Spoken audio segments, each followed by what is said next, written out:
welcome to another edition of 10 Count. I'm Steve Kim, joined by Michael Baca and Doug Fischer. Boys, this past weekend from the Forum on HBO, Roman Gonzalez makes a bit of history, becoming the first four-time weight divisional champion from Nicaragua as he beats the very tough Carlos Cuadras over 12 rounds. Mike, the judging, did they get it right? I thought they got it right. The 117-111 card was a little too wide. I personally scored it 116-112 sitting ringside, and watching it on TV, however, afterward, I thought it was a little closer than that. That's weird. I scored it 116-112 watching it live. I thought to myself, you know what? I could have scored the first round for Cuadras, yeah. which I didn't watching it live. So I thought that the 115-113 card was probably the best scorecard after watching it live. The next day, I watched a replay on HBO, and I scored it again, and I almost had it 9-3 for Chocolatito. I think I had it 8-3 and 1. An even round. I scored the 11th round even. But my thing was the rounds that I scored for Cuadras, I thought were really close. Yeah. I thought you could make an argument for Gonzalez winning. And most of the rounds that I scored for Gonzalez, I was like, yeah, he definitely won that round. I mean, it's hard to win rounds against a guy who's on top of you as hardcore as Gonzalez is, who throws as many power punches and lands as much as he does. I thought Chocolatito was punching, coming forward on his front foot. I thought Cuadras was really throwing a lot of punches on his heels.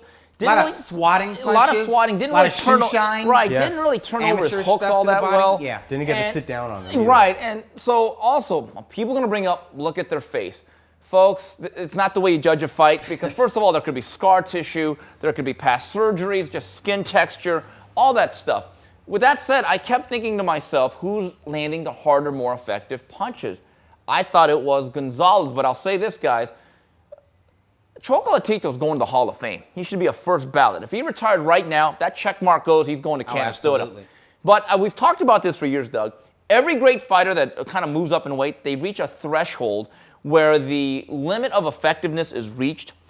I think 115 is it for Gonzalez. Yeah, I think it's his limit. I don't think he's going to be a 5-division title holder. It's possible. Yeah. I mean, Pick the right guy, You pick the right guy. There are some guys with major titles at 118 pounds that I would give Gonzalez a good shot of beating. But I think as far as him being effective, being the definition of the effective aggressor, which is what he is, I think 115 is his limit. I think he's hit his ceiling.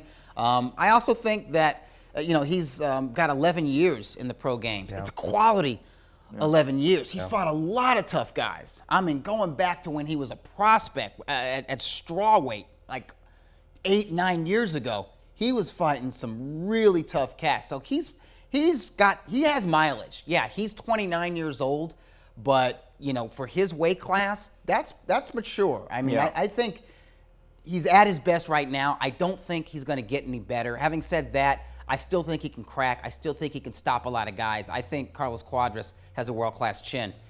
And I think he fought in a manner in which he wasn't going to take too much punishment. He knew to hold on the inside, and he constantly moved. I don't agree with Harold Letterman. Watching the replay, Letterman kept saying he was running, and I did agree with Max Kellerman in that. It was more purposeful movement, I think is how Kellerman put it, and I thought that. Yeah, that wasn't Smoke Gainer in there. Let's just, he wasn't stinking it out.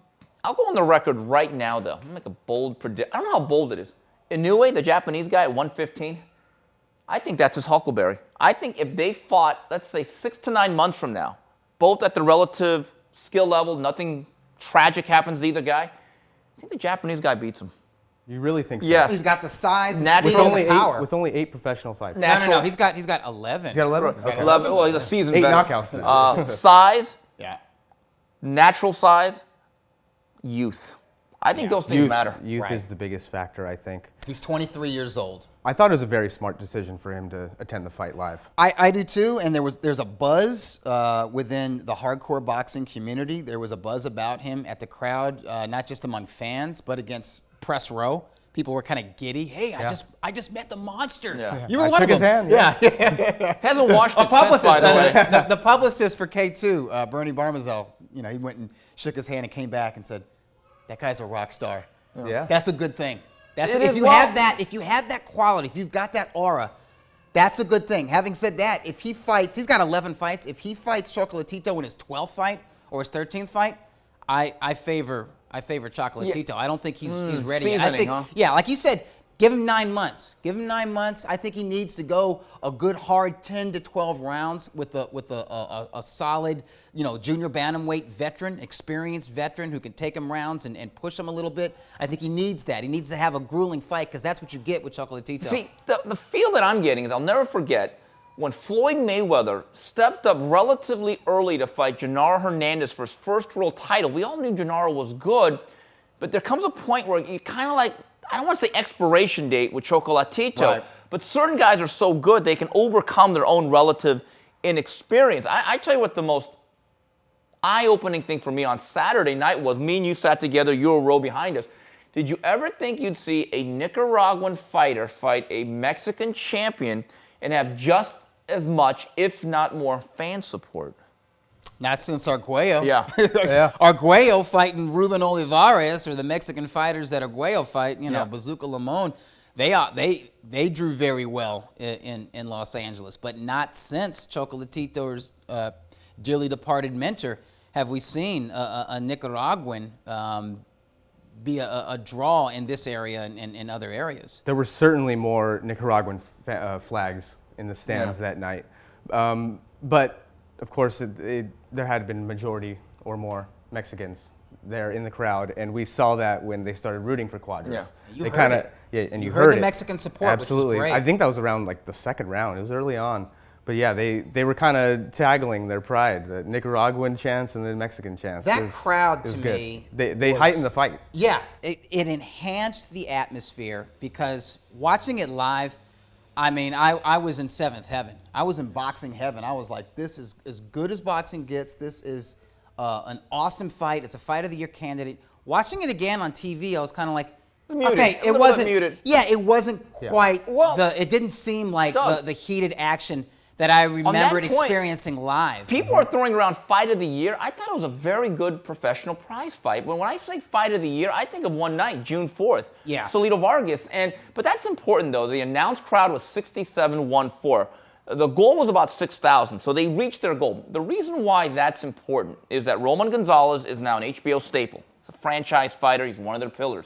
Now he's actually a draw. He's come a long way from the Fairplex in Pomona, which, by the way, I was one of like 900 people there. So they've always said about fights like potential fights like Chocolatito and Inoue, well, how can you pay the guy? They make more in Asia. You can't make it work here. I think you can make it work because I think they've actually like led up and built into this. And it helps that Cuadras did as well as he did. I think Mexican fans will support him. If Cuadras returns to fight in the Southern California area, and he fights, a well-known veteran like a Giovanni Segura, or maybe he fights one of the Puerto Rican twins, the Arroyo, McJoe or McWilliams. You get the Mexico-Puerto Rico rivalry. Even get that Filipino belt holder, the guy who just German won. Ancayas. Right.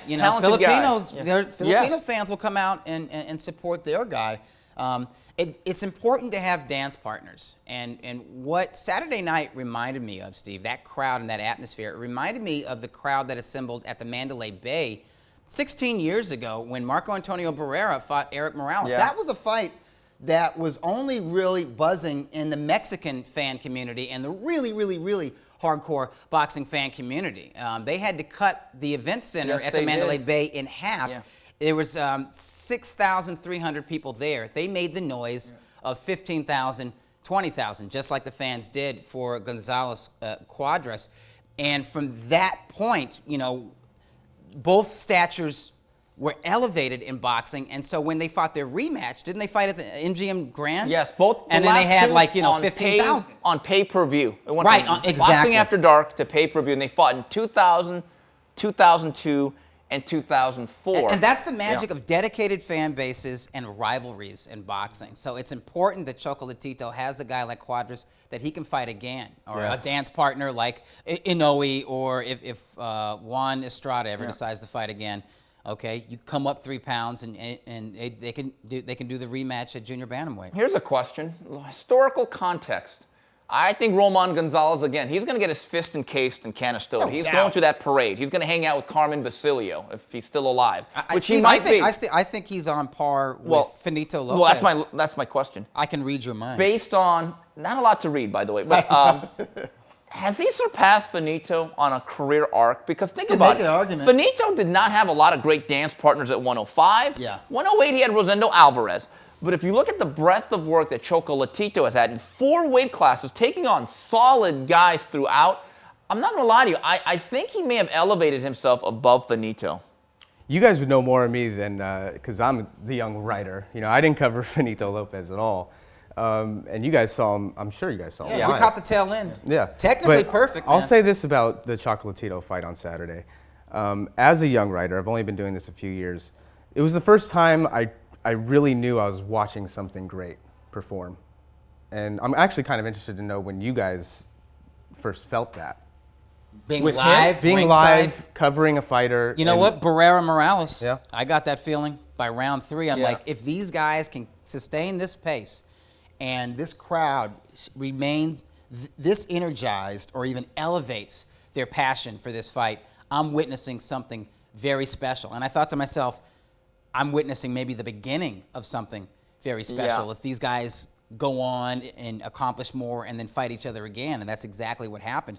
And I felt it again watching the trilogy between Rafael Marquez and Israel Vasquez, particularly the rubber match that took place at StubHub Center. Right, that I fourth was, one. I was breathless. That fourth one. I don't count that. It's like Rocky V. It's Right. not It really didn't a part really of the happen. It's series. not really in the kinda put it continuity. it's like Richie Cunningham's brother in Happy Yeah. Days. He Did went that really upstairs, happen? No. never came back. They don't know what happened to him. To your question, Mike, the first time I saw individual greatness where I really said to myself, wow, this guy's special. He's going to go. It's actually a guy at the Forum, Mark Too Sharp Johnson. Yeah. And he was one of the first world-class fighters I got to know. And to see what he did against certain guys like Alejandro Montiel and Augustin Juarez. Raton Jimenez. Raton Jimenez, which a little bit before I covered, but I said, this guy's good. Like, this is someone that's very special. In fact, when he signed with Cedric Kushner and left the Forum, it was a very sad day because I was like, well, I'm probably not going to see him anymore here on the West Coast.